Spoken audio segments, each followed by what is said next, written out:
Tú no eres nada. Siempre has sido nada. Y todos en esa sala de juntas mañana finalmente lo verán. Eduardo Chávez pronunció esas palabras frente al rostro de su esposa a la medianoche, luego salió de su habitación y entró directamente a la llamada telefónica que su amante le tenía reservada. Clara se quedó sola en la oscuridad, completamente inmóvil, sin gritar ni suplicar.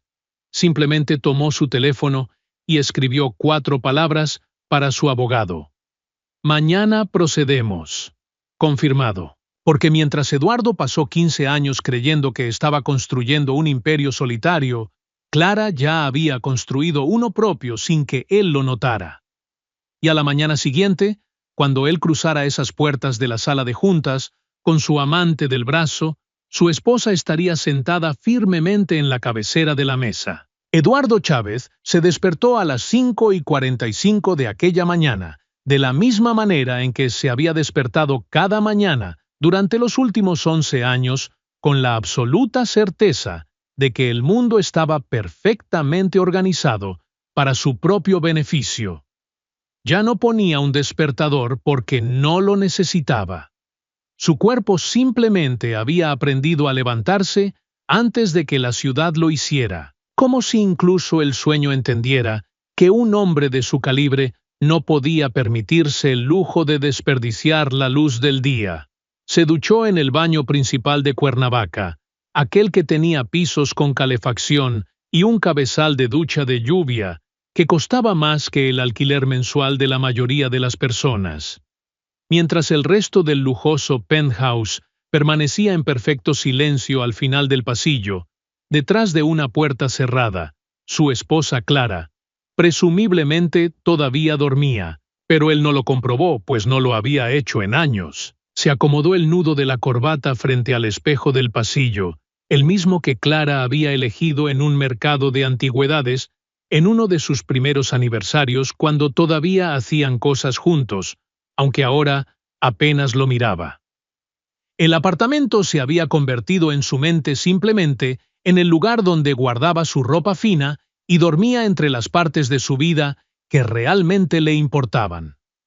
Su teléfono vibró sobre la mesa de la consola, con un mensaje de Valeria Bravo, quien ya estaba en el automóvil esperando abajo. «No puedo esperar para hoy. Vas a ser el dueño de esa sala». Él sonrió ante eso, una sonrisa real y abierta, del tipo que no le había dado a nadie en ese apartamento durante más tiempo del que podía recordar con honestidad. Escribió rápidamente una respuesta. «Guárdame un asiento y usa el vestido azul». Guardó el teléfono en el bolsillo, tomó su portafolio de cuero y caminó hacia la puerta principal sin mirar ni una sola vez hacia el pasillo que conducía a la habitación de su esposa sin decir adiós. Clara escuchó el clic de la puerta principal al cerrarse. Había estado despierta desde las 4:30 de la mañana, sentada en el pequeño escritorio, en la esquina de la habitación de invitados, la habitación a la que se había mudado silenciosamente hace 8 meses, sin hacer ningún tipo de anuncio. Los anuncios requerían conversaciones, y las conversaciones con Eduardo requerían una atención que no había estado disponible para ella durante mucho tiempo. Cerró su computadora portátil lentamente cuando escuchó el sonido del ascensor al final del pasillo, confirmando que él se había ido, y exhaló profundamente, no con tristeza, sino con una claridad limpia y enfocada, la clase de quietud que se apodera de alguien que ha tomado una decisión definitiva y simplemente espera el momento. Abrió la computadora nuevamente y escribió una confirmación final a su asistente ejecutivo. «Estaré allí a las 8. Asegúrate de que los paquetes de la junta estén sellados hasta que los abra personalmente. Y Mateo, nadie le dice nada a él, ni una palabra». La respuesta llegó en menos de 10 segundos. «Entendido. Todo está en su lugar, señorita Benítez». Clara Benítez, ya no Clara Chávez, al menos no por mucho más tiempo.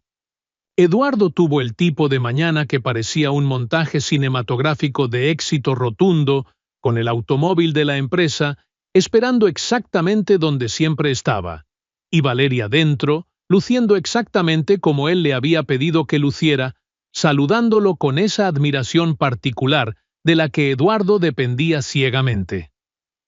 ¿Estás nervioso?, preguntó ella, aunque su tono dejaba en claro que ya sabía la respuesta de un hombre que caminaba con tanta seguridad por la vida. ¿Por qué tendría que estarlo?, respondió él sin levantar la vista de su teléfono, a lo que ella comentó sobre el nuevo director ejecutivo misterioso que nadie había visto y de quien nadie sabía nada. El misterio es una táctica de gestión, afirmó Eduardo con desdén, explicando que quienquiera que fuera, había comprado la empresa hacía 3 meses, y no había tocado nada, lo que significaba que necesitaban operadores experimentados como él, que supieran exactamente dónde se enterraban los secretos del negocio. Valeria se estiró y le ajustó el pañuelo del bolsillo con una sonrisa de absoluta complicidad. Titan Global Holdings ocupaba los pisos del 38 al 42 de la Torre Meridiano, y cuando Eduardo caminó a través de esas puertas de vidrio, esa mañana, sintió el familiar impulso de confianza territorial que el edificio siempre le otorgaba. Había trabajado allí durante 9 años, conocía el nombre de cada asistente, el horario de cada empleado de limpieza, y cada crujido en el piso de la sala de conferencias ejecutiva en el piso 41. El vestíbulo bullía de una manera inusual para ser una mañana de martes, lo que lo llevó a preguntar sobre la energía del lugar a su subordinado, un joven nervioso llamado Pablo Gómez, que ya lo esperaba junto al banco de ascensores, cambiando su peso de un pie a otro. Sinceramente nadie sabe qué esperar, ya que la Junta recibió la documentación completa de la adquisición anoche, y el trato está más que completo, dijo Pablo, con evidente preocupación. Pero Eduardo lo desestimó diciendo que el departamento legal siempre estaba en sesiones de emergencia por algo, y le ordenó relajarse. La sala de conferencias del piso 41 había sido dispuesta de manera diferente a lo que Eduardo esperaba de las docenas de veces que había presentado allí, ya que alguien la había reorganizado por completo. La larga mesa de presentaciones había sido reposicionada de modo que el asiento principal, el asiento del poder con la espalda hacia la ventana y una línea de visión directa a cada rostro, estaba designado para el director ejecutivo, con una tarjeta blanca sin nombre. Eduardo hizo una pausa de medio segundo al verlo. Luego sacó su propia silla, la tercera, desde la izquierda donde siempre se sentaba, y colocó su portafolio con la tranquilidad practicada de un hombre que se niega a ser perturbado por la disposición de los muebles.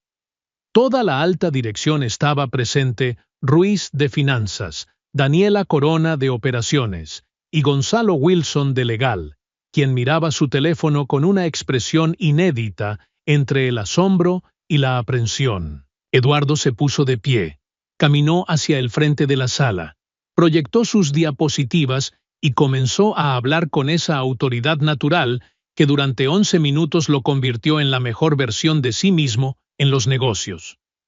Era genuinamente bueno en esta parte, poseía una voz que dominaba la sala, diapositivas pulidas y una energía contagiosa que hablaba de la expansión del mercado hacia el sudeste asiático y la reestructuración de la división de medios. La tesis central, dijo haciendo clic en su diapositiva de resumen final, es que Titan Global está sentada sobre activos que no ha aprendido a utilizar adecuadamente, y el nuevo liderazgo es el catalizador que necesitamos. Unos pocos asintieron con laxa, mientras Ruiz tomaba notas detalladas, pero de repente, Gonzalo Wilson, el asesor general, se puso de pie en silencio y anunció con voz clara que ella ya estaba aquí. Eduardo se giró hacia la puerta, al escuchar primero los tacones, pasos limpios, deliberados y sin prisas sobre el mármol, la clase de pasos que pertenecen a alguien que nunca ha necesitado apresurarse, porque el mundo siempre está dispuesto a esperar. La puerta se abrió y Eduardo Chávez vio entrar a su esposa, pero no a la mujer que le entregaba los recibos de la tintorería, ni a la presencia silenciosa que se movía por su apartamento como una ama de llaves a la que había dejado de prestar atención.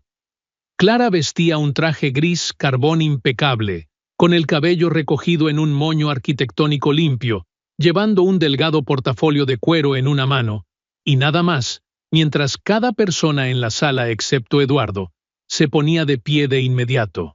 Gonzalo Wilson fue el primero en hablar con profunda reverencia diciendo: «Señorita Benítez, bienvenida», mientras el cerebro de Eduardo procesaba la información con señales de error crecientes. Clara caminó hacia la cabecera de la mesa, colocó su portafolio sobre la silla del director ejecutivo y miró a la sala con una autoridad tranquila y cálida, reconociendo a cada persona antes de fijar sus ojos en Eduardo durante 3 segundos exactos. Lo miró no con triunfo ni con crueldad, sino de la manera en que se mira un problema que ya ha sido completamente resuelto por la mañana. «Gracias a todos por estar aquí. Lamento la entrada tardía. Por favor, siéntense. Creo que el señor Chávez estaba terminando su presentación», dijo con una voz profesional que encajaba perfectamente en ese entorno corporativo. Eduardo abrió la boca, la cerró y la volvió a abrir vagamente consciente de que a su lado Valeria se había quedado completamente inmóvil, como un animal pequeño que detecta a un depredador cercano. «Clara», logró decir él en un tono demasiado bajo, a lo que ella respondió con amabilidad.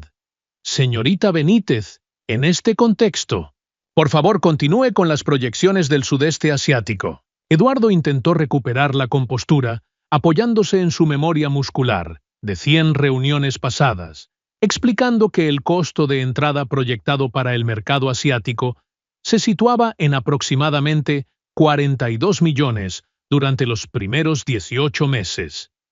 Clara lo interrumpió con calma para preguntar qué tasa de cambio había utilizado para la conversión de la moneda y en qué trimestre específico se había basado. Eduardo vaciló un instante antes de responder que se había utilizado el tercer trimestre del año pasado, lo que llevó a Clara a señalar en sus notas que la moneda había caído un 8% entre el tercer y cuarto trimestre, elevando el costo real a casi 49 millones.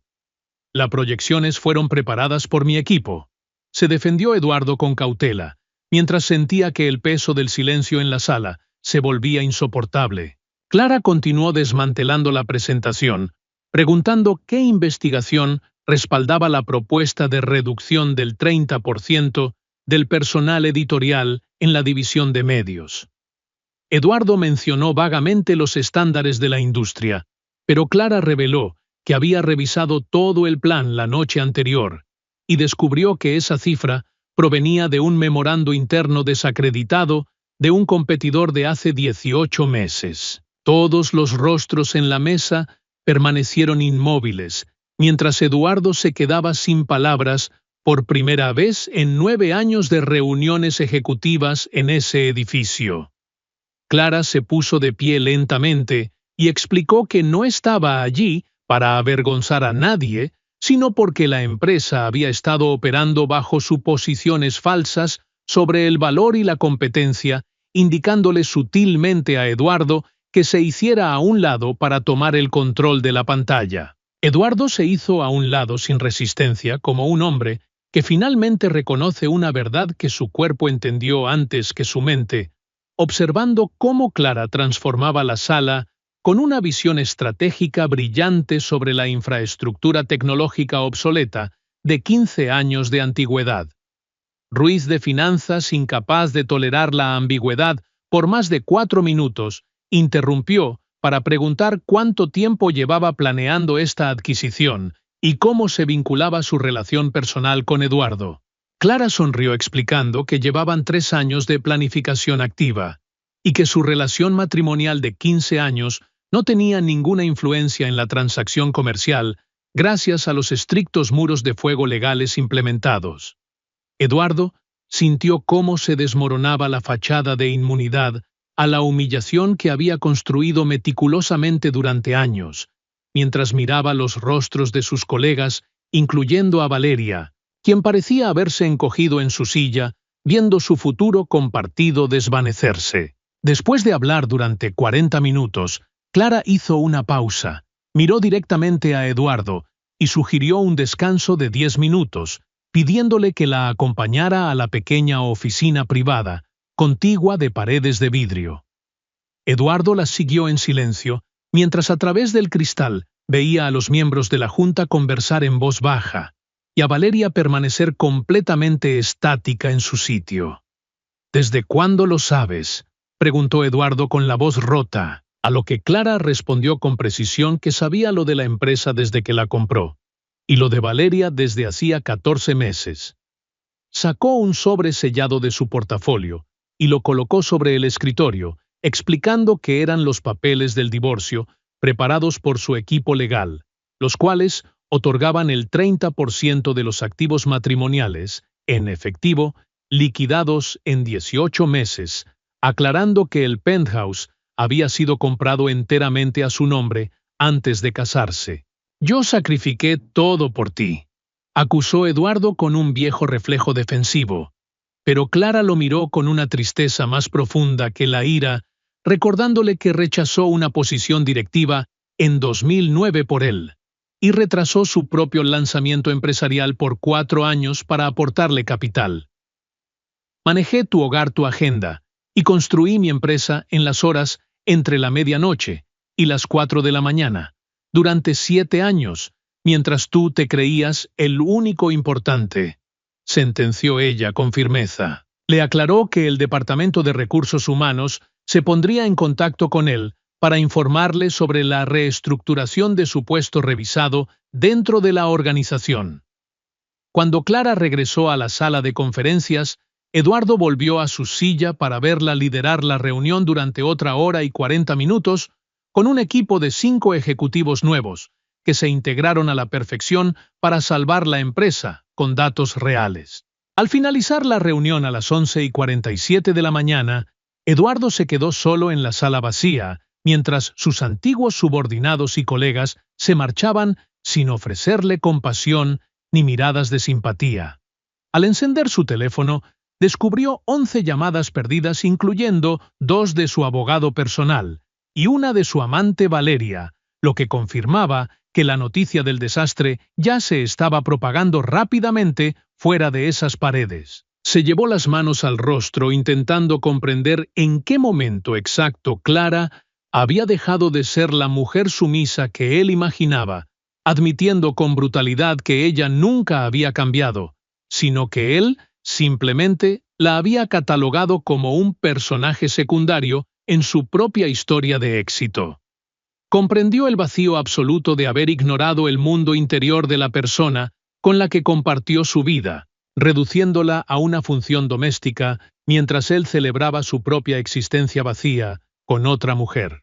Mientras tanto, Valeria Bravo se encontraba sentada en su automóvil en el estacionamiento subterráneo de la Torre Meridiano, temblando después de haber escapado silenciosamente de la sala de conferencias para evitar un colapso profesional total. Al mirarse en el espejo retrovisor, vio a una mujer de 29 años, con un vestido azul que había usado únicamente porque un hombre casado se lo había pedido, dándose cuenta de que Eduardo la había utilizado para maquillar datos financieros feos durante 3 noches seguidas en su oficina. Recibió un mensaje de texto de Eduardo pidiéndole reunirse en el restaurante habitual a las 12:30 de la tarde para hablar de la situación, pero ella respondió con 3 palabras definitivas: «No me contactes». Encendió el motor y condujo hacia el mediodía de la ciudad con una comprensión genuina del engaño en el que había estado viviendo, al creer que estaba aprendiendo de un mentor exitoso.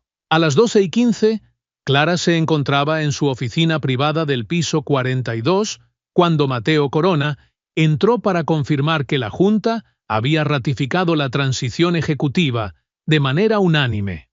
Discutieron la permanencia de Daniela Corona debido a su excelente desempeño bajo presión y la eficiencia de Ruiz al enviar correos de felicitación a toda la Junta de inmediato.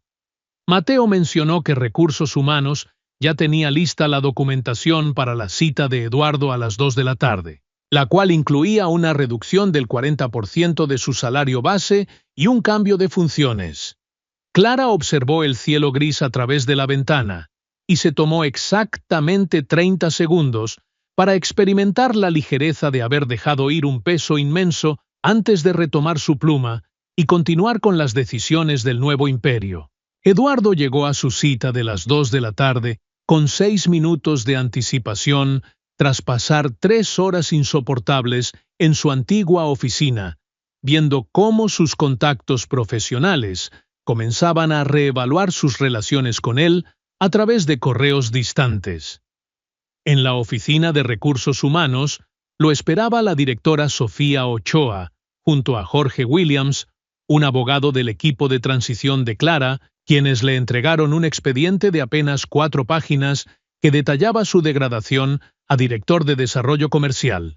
Eduardo firmó los documentos siguiendo el antiguo consejo de su abogada Paulina Reyes de no tomar decisiones importantes estando bajo un estado emocional alterado, aceptando el nuevo esquema de reportes, donde tendría que responder ante un nuevo jefe de estrategia.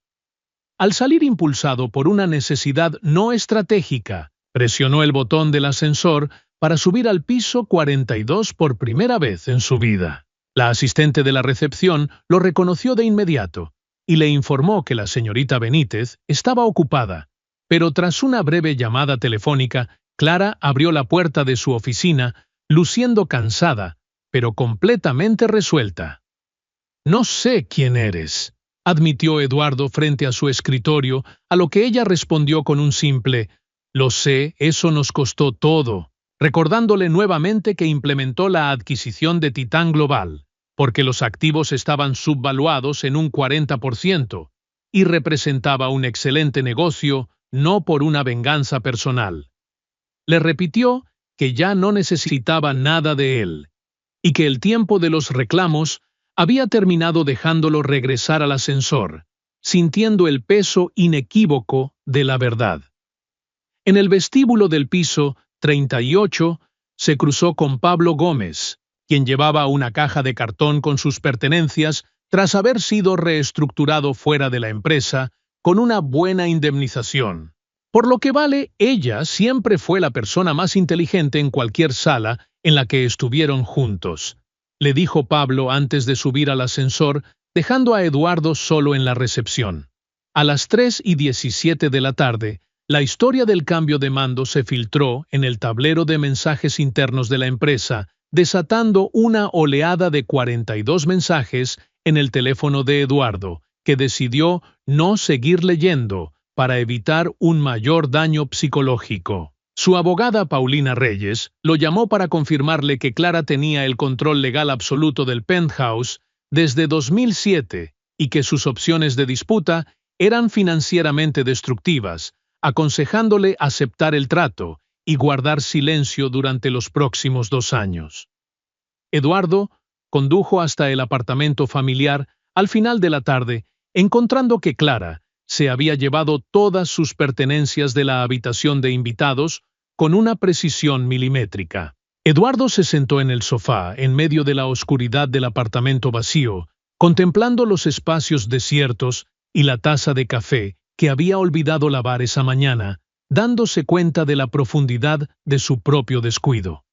Mientras tanto, Valeria pasaba la tarde en una cafetería distante, redactando una lista honesta de sus verdaderas habilidades profesionales independientes, de la influencia de Eduardo, enviando un correo electrónico para reactivar su solicitud en un programa de posgrado en negocios.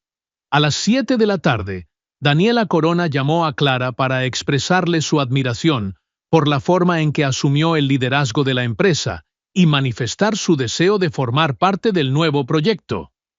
Clara le explicó que mantener a Eduardo en un puesto menor no era un castigo, sino una consecuencia constructiva para la cultura laboral de la empresa, citando que cuando la ira se termina, lo único que queda es el deseo de construir cosas que funcionen. Cerca de las 10 de la noche, Eduardo recibió un mensaje de texto de su madre, Elena Chávez, de 71 años, quien vivía en un pequeño pueblo cercano y mantenía una relación cercana con Clara desde el inicio del matrimonio. El mensaje leía: «Me enteré de todo. No te preguntaré qué pasó porque creo que ya lo sé. Te amo, hijo, pero ¿qué le hiciste a esa mujer?». Esas palabras provocaron que el contenedor emocional de Eduardo se rompiera por completo, llevándolo a llorar en el sofá al comprender que su mayor pecado no había sido la infidelidad, sino la falta absoluta de curiosidad e interés real por la vida de la persona que estaba a su lado. Escribió una nota a su abogada, aceptando el acuerdo sin condiciones, y caminó hacia la habitación vacía de invitados, para susurrar un perdón sincero al espacio desierto antes de que la medianoche cerrara el día. 6 semanas después, los papeles del divorcio se firmaron formalmente en la oficina de la abogada Paulina Reyes, en un proceso que duró apenas 22 minutos, y donde Clara no estuvo presente, prefiriendo firmar de manera anticipada para mantener la limpieza del trámite. Eduardo se mudó a un pequeño apartamento amueblado de una habitación en el sector norte de la ciudad, llevando consigo únicamente su ropa y sus libros esenciales, mientras observaba desde la distancia la velocidad con la que Titán Global se transformaba bajo el mando de su exesposa. La reestructuración de la división de medios generó resultados inmediatos con una alianza digital que aportó 300.000 nuevos suscriptores, consolidando la reputación de Clara en la prensa especializada como una líder visionaria que trabajaba basándose en datos reales y verificados. Eduardo comenzó a adaptarse a su nuevo puesto bajo la supervisión de Kevin López, un joven ejecutivo de 34 años, que no se dejaba impresionar por los antiguos títulos corporativos, pero que sabía reconocer el trabajo bien hecho. Tras presentar un análisis detallado sobre el mercado de Vietnam, sin recurrir a modificaciones artificiales de los datos, Kevin le informó que presentaría dicho informe ante la misma junta directiva que presenció su caída semanas atrás. La noticia de la hospitalización temporal de Mateo, debido a un problema cardíaco, generó preocupación en la empresa, pero Eduardo decidió no interferir ni ofrecer ayuda innecesaria para respetar los límites establecidos por Clara en su nueva vida. La presentación ante la Junta fue un éxito de 41 minutos, basado en la honestidad técnica y la precisión de las respuestas, otorgándole a Eduardo una satisfacción interna duradera. Por su parte, Valeria Bravo fue admitida en el programa de posgrado tras responder con total franqueza a un cuestionario sobre liderazgo ético, compartiendo la celebración únicamente con su hermana Mariana, en una cena donde finalmente se sintió dueña de su propio destino profesional. En febrero, Clara ofreció un discurso principal en una importante fundación tecnológica, donde habló sobre el valor del tiempo dedicado a construir en privado, y pronunció la frase que definiría su legado. Lo más peligroso que alguien hizo jamás fue subestimarme, y lo más poderoso que hice fue negarme a hacerlo conmigo misma. Eduardo leyó la reseña del evento en su oficina y guardó el artículo en una carpeta digital privada, aceptando con dignidad las consecuencias de su pasado, mientras continuaba realizando tareas complejas que Kevin López le asignaba en el piso 39. El proceso de postulación para una vacante directiva en la expansión de Singapur llevó a Eduardo a redactar una carta de presentación completamente honesta, donde detallaba sus errores pasados y lo que había aprendido de ellos durante la reestructuración. Aunque no obtuvo el puesto debido al perfil técnico de otro candidato, experimentó el rechazo sin la furia de antes, interpretándolo como parte del aprendizaje real de la vida. Clara continuó expandiendo el impacto social de la empresa a través de la iniciativa Benítez, un programa de mentoría para mujeres que en su primera convocatoria recibió más de 200 solicitudes en una sola semana. Al cerrar el año, Eduardo envió un breve mensaje de agradecimiento a Clara, tras enterarse de que ella continuaba en contacto con su madre, recibiendo como respuesta 4 palabras finales que conservó como una guía para su propia reconstrucción: cuídate mucho, por favor. Al mirar atrás, la vida nos demuestra que el verdadero valor de una persona no se mide por la altivez de sus títulos ni por la sonoridad de los aplausos que es capaz de convocar en sus momentos de mayor brillo exterior. Los años maduros nos otorgan una perspectiva más limpia y desprovista de vanidades, enseñándonos que los edificios más altos y las fortunas más aparentes se desmoronan con una facilidad pasmosa si sus cimientos están construidos sobre el desprecio, el engaño y la soberbia de creerse superiores al entorno. La historia de Eduardo y Clara no es simplemente el relato de un divorcio corporativo o de una astuta maniobra financiera. Es el vivo reflejo de cómo la vida se encarga de ajustar las cuentas pendientes cuando la verdad decide finalmente reclamar el lugar que le corresponde en la mesa de las realidades. El verdadero poder nunca ha residido en el ruido, ni en la urgencia de demostrarle a los demás una relevancia ficticia nacida del egoísmo cotidiano. Las existencias más sólidas y los legados más duraderos se configuran en la paciencia del silencio, en esas horas de la madrugada donde nadie nos observa y donde la única motivación es la excelencia del deber cumplido y el respeto por uno mismo. Quien comete el error de subestimar la quietud de los justos suele descubrir demasiado tarde que el silencio no es una manifestación de pequeñez ni de sumisión, sino el espacio donde las almas verdaderamente grandes acumulan la fuerza necesaria para transformar el mundo con una sola caricia de dignidad.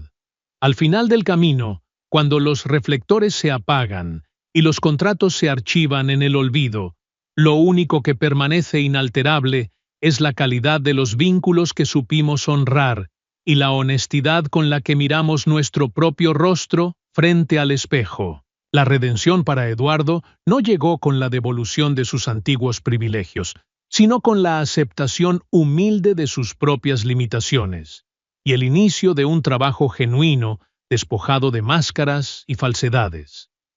Para Clara, el triunfo no consistió en la humillación de quien la había herido, sino en la libertad absoluta de entregar su esfuerzo a causas que trascendían su propia biografía, extendiendo una mano firme hacia aquellas que aún caminan en la sombra de la incomprensión. La vida humana encuentra su curso más noble cuando comprendemos que cada amanecer nos ofrece la oportunidad dorada de rectificar el rumbo, de mirar con ojos nuevos a quienes nos rodean y de entender que nadie es un personaje secundario en la existencia de los demás.